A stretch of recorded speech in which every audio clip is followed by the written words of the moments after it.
Pertama, perkenalkan nama saya Imam Nur Hadi. Mungkin baru pertama melihat orangnya, namanya juga mungkin baru pernah dengar.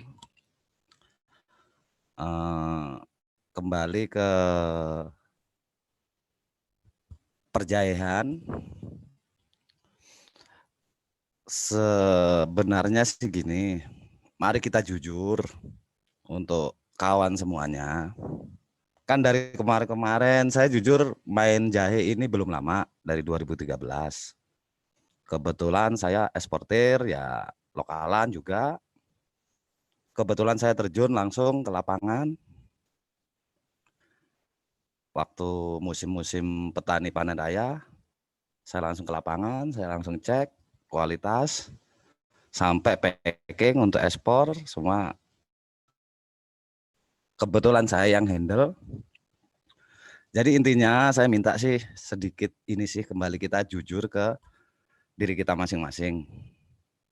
Mengenai harga, mengenai kualitas, disparitas lokasi, daerah, tingkat kesusahan lahan yang kita punya bagi petani-petani, semua sebenarnya itu menentukan harga, menentukan kos, dan ada beberapa hal lain. Tapi sebagai pembeli, secara garis besar sih mungkin petani selama ini itu selalu berpikirnya pembeli itu eh, yang selalu ada di atas. Pada dasarnya sih saya masuk ke beberapa grup komunitas, pertanyaan itu yang selalu muncul. Tapi di sisi pembeli, mungkin petani-petani belum pernah, ya, mungkin belum pernah sebagai pembeli. Mungkin Bang Hoiri, kawan dari Bandung, mungkin nanti bisa menambahkan. Sekedar flashback ke belakang, saya 2014 lumayan ekspor saya itu 27 kontainer. Di zaman itu harga di level petani 3.500. Waktu itu Indonesia booming jahe ya. Hampir di semua wilayah itu jahe ada. Nah, disinilah sebenarnya yang agak permasalahan itu muncul. Kadang petani tidak mau lihat posisi pasar penerima lokal kita itu seperti apa. Jahe di Indonesia sampai saat ini pemerintah itu belum memasukkan sebagai bahan pokok. Itu salah satu kunci yang kalau kita itu saya sering dengar itu, kalau harga lagi jatuh, petani selalu teriak-teriak, pemerintah di mana? Ini mohon maaf, hampir semua daerah itu seperti itu. Di 3 tahun ini, saya sedikit banyak sering sharing sama petani-petani yang eh, jahenya kebetulan saya yang belanja. Saya sering sharing berapa sih harga menurut mereka, yang untuk tiap daerah memang beda ya, yang pasti. Tapi ada titik-titik yang mereka sempat kasih tahu. Yang jadi masalah kalau mau minta minimum sebenarnya kan repotnya itu otomatis ada harga eceran tertinggi nanti yang pasti harus berjalan. Ada harga minimum, ada harga tertinggi. Kalau melihat fenomena 3 tahun terakhir ini, saya rasa petani nggak akan mau ketemu harga eceran tertinggi. Harga eceran tertingginya ditentukan. Sama seperti padi, itu salah satu bahan pokok. Pemerintah lah di situ yang nentuin. Ini dari persepsi saya sebagai, ya saya kebetulan bertani juga, sedikit-sedikit bertani, pembeli juga, sering sharing juga bertani, sering masuk ke beberapa daerah Jawa Barat, Jawa Tengah, Jawa Timur, dan kebetulan wilayah Sulawesi sebagian. Dulu sering masuk Lampung juga sebagian. Pada dasarnya sih kadang-kadang kita nggak mau jujur sama diri sendiri. Sebenarnya untuk semua pertanian sih ada hitung-hitungan modal, baik modal materi, modal kerja, hitungan total. Nah ini sebenarnya, kadang kalau harga lagi di bawah, ini petani selalu, oh modal saya sekian-sekian. Tapi kalau pengalaman saya jujur, untuk petani-petani murni, mohon maaf, untuk petani-petani murni ya, karena saya udah beberapa kali menemukan itu, ada kalau nggak salah di harga 3.000, kebetulan yang punya itu petani pemodal. Dengan asumsi waktu nanam mungkin asumsi harga itu kan jauh di atas modal yang dipakai, hitung-hitungannya untuk keuntungan. Karena dia mungkin lahan sewa, tenaga pun bayar, perawatan bayar dari titik nol sampai penjualan ya. Otomatis mereka berhitung modal. Tapi kalau dari sisi petani murni, saya sempat pengalaman 2019 di salah satu daerah Kendari untuk petani ya khususnya. Mereka itu 3 tahun tidak merasakan untung. Mereka dalam 3 tahun ini cuma kerja aja untuk tani jahe ya. Setiap tahun panen mereka cuma jual sebagian karena harga di bawah ya, jual sebagian, sisanya ditanam lagi. Itu pun nggak nutup untuk biaya sebenarnya. Tapi mereka saya tanya, kenapa masih nanam jahe? Loh, ya nanam Pak, karena kita berharap tahun depan itu harganya bagus. Dan jahe ini ya, salah satunya ini kan tanaman sampingan. Ini yang kadang-kadang petani tidak pernah berpikir ke sana. Namanya tanaman sampingan, artinya kita itu masih bisa kerja yang lain. Jadi kita tidak full, ngurus jahe itu tidak full untuk bertani jahe ya. Kita masih bisa kerja yang lain, paling tani jahe itu awal-awal kalau beberapa petani saya tanya, dalam 8 bulan, 9 bulan sampai panen ya mulai nanam, mereka full yang benar-benar terjun di jahe itu 2 bulan. Kalau dihitung hari ya, sekitar 60 hari lah full mereka. Nah sisanya dalam 6-7 bulan itu mereka bisa kerja yang lain. Jadi sebenarnya itu jahe itu tabungan. Intinya itu kalau untuk petani murni ya. Dan saya terakhir 2019 ini berdasarkan pengalaman salah satu petani yang alhamdulillah sukses. Salah satu petani ini 3 tahun nggak merasakan apa-apa kecuali dia masih punya bibit, dia jual sisa bibit ini dia jual untuk nutup biaya kemarin-kemarin dia nanam. Dan ternyata di tahun keempat petani ini menghasilkan di harga waktu itu 15.000 ya di Kendari ya. Ini dia panen 40 ton.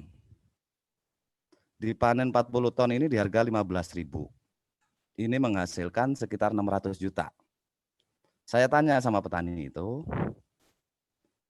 Bang, modal total berapa Bang?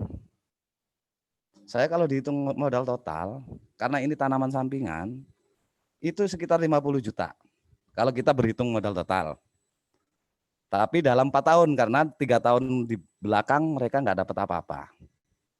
Tapi kita kembali ke lihat sisi pendapatan 500 juta lah kita bicara dalam 4 tahun untuk sisi petani. Saya juga mau tanya nanti ke petani-petani yang lain yang ada di forum ini. Pendapatan 500 juta dalam 4 tahun sebagai petani, apakah itu layak? Kan itu pertanyaannya.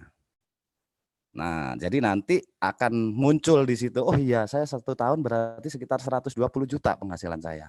Untuk ukuran petani ini ke apa? Udah layak. UMR kita itu berapa sih? Tiap wilayah itu hampir semua beda. Dengan hasil seperti dan itu pun tidak terjadi. Kemarin 3 tahun ke belakang ini 18, 19, 20, hampir semua daerah ketemu harga lumayan tinggi semua.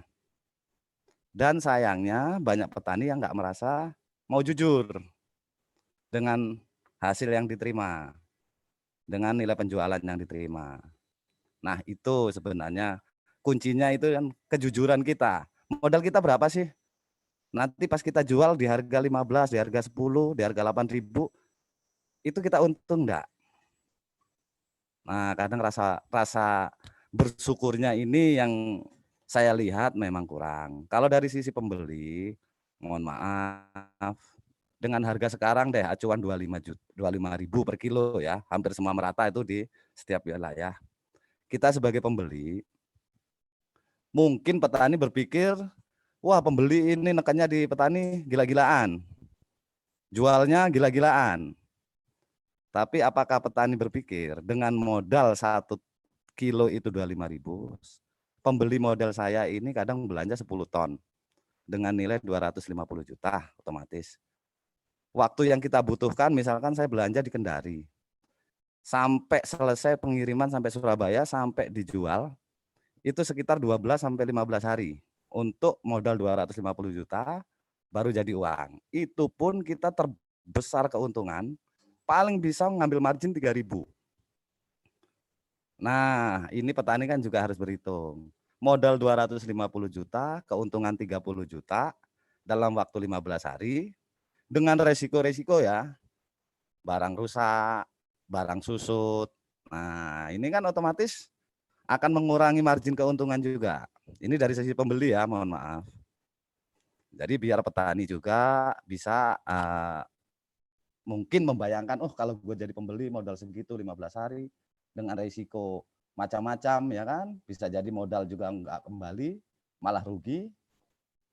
Jadi biar persepsi mindset itu masing-masing akan berubah dengan adanya forum ini. Mungkin dari sisi saya sebagai pembeli yang mungkin masih banyak harus belajar juga, artinya di segi lapangan. Mungkin kalau saya cuma duduk di kantor, cuma nyebar duit, mungkin saya nggak akan tahu yang terjadi di lapangan seperti apa. Tapi kalau saya lihat di 3 tahun ini, mohon maaf, saya lihat petani hampir semuanya yang hasil panennya memang volumenya bagus, hasil panennya bagus, oke dengan kualitas yang masih acak-acakan juga, saya yakin 90% petani sangat makmur, sangat sejahtera dengan harga 3 tahun terakhir ini. Karena saya hitung itu keuntungan petani dari modal yang dipakai, itu beberapa petani di Kendari itu anak muda, ada yang 1 tahun itu keuntungan bersih 150 juta 2019. Itu yang tahun ini keuntungan bersih dia tanaman masih ada, jahe masih ada dia, mungkin sekitar 3-4 ton ya di lahan. Dia udah terima bersih uang itu 200 juta dikurangin modal macam-macam ya. Itu untuk anak muda yang usia-usia 23 tahun lah saya lihat, itu belum nikah juga. Nah, ini kembali ke persepsi petani. Apakah pendapatan segitu itu masih di bawah sejahtera? Apakah petani merasa itu petani diinjak-injak, ya kan? Petani merasa jadi anak tiri, petani jahe ya khususnya ya. Kalau dibanding dengan kita nanam padi itu HPP-nya yang udah jelas, paling sharing tertinggi itu keuntungan kita udah pasti tahu, sama-sama tahu. Kalau rugi maksimal berapa, kalau untung maksimal berapa untuk padi ya. Kalau untuk jahe ini, mohon maaf, untuk kebanyakan yang rugi memang petani pemodal. Karena mereka memang sebenarnya cuma manfaatkan uang lebih yang dipunya, tapi mereka nggak terjun ya di lapangan. Jadi mereka bayar, nanti pas musim panen harga ternyata di bawah. Nah inilah yang bikin akhirnya muncullah mindset persepsi bahwa pembeli tengkulak lah, ini yang bermain menekan ke petani. Tapi saya jujur, mungkin kawan-kawan juga petani-petani dari Lampung, Bang Wiro, Bang Kusnan juga dari Ponti ya, Kalbar ya, Bang Resmin Damani juga dari Batam. Mungkin bisa dicek ke wilayah masing-masing sekarang ya untuk 3 tahun terakhir ini. Bang Hoiri kebetulan sama-sama pembeli dan mungkin petani juga nih Bang Hoiri nih. Sempat kemarin kita bersaing untuk ekspor ya Bang. Dan kita kecelakaan Bang. Jadi apa yang dibilang Bang Damani kita bisa ini Bang kemarin Bang. Kita pembeli katanya kita dibilang kita yang bikin harga. Kemarin kita di bulan Juni Juli dibikin jungkir balik sama petani. Hari ini deal harga sekian, sore udah berubah lagi, naik lagi. Satu hari bisa naik 3 kali harganya. Mungkin ini hampir semua daerah ini merasakan seperti ini. Jadi ya semoga-moga lah ini sih sekedar mungkin sharing-sharing. Mungkin ada yang nggak sependapat sama pendapat saya juga. Tapi ya moga-moga ini jadi pencerahan buat kita semua untuk berpikir yang lebih positif ke depannya, untuk melihat sisi masing-masing, belajar jujur di masing-masing, di diri masing-masing, bahwa memang untuk jahe ini sampai saat ini pemerintah kan bukan menjadikan jahe ini bahan pokok. Jadi perlindungan saya rasa bawang putih aja yang jadi bahan pokok ini pemerintah kadang ya tahu sendirilah.